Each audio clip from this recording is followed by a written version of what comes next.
Minute is brought to you by St. Francis Health. We listen, we heal. Welcome back. Well, dyslexia affects 20% of the population, and it can be challenging to treat. But as Michael George reports, artificial intelligence is helping out.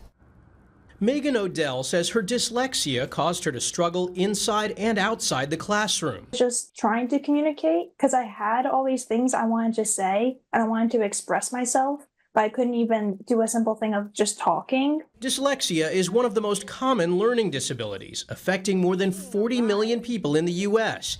It can make both speaking and reading a challenge. The disorder happens because there are inefficiencies in the brain for language processing. Dr. Coral Ho is a clinical linguist and helped create Dissolve. Phase, band, bore. It's a computer program that uses games to help treat dyslexia.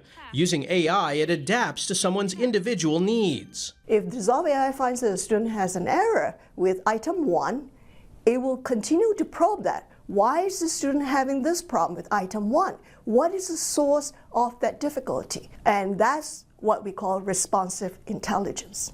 Pack. Dissolve costs $1,000 a year. Dr. Ho says the program is needed because there aren't enough teachers to work with every person with dyslexia individually. Because of the amount of resources that's required to do something like that, half the students with dyslexia are locked out of getting any kind of special services. Odell says Dissolve has helped her enjoy reading more. I hated reading, I hated writing, I hated speaking, I hated all of it, and now reading is one of my favorite hobbies. There is no cure for dyslexia, but treatment can improve reading skills and make a big difference.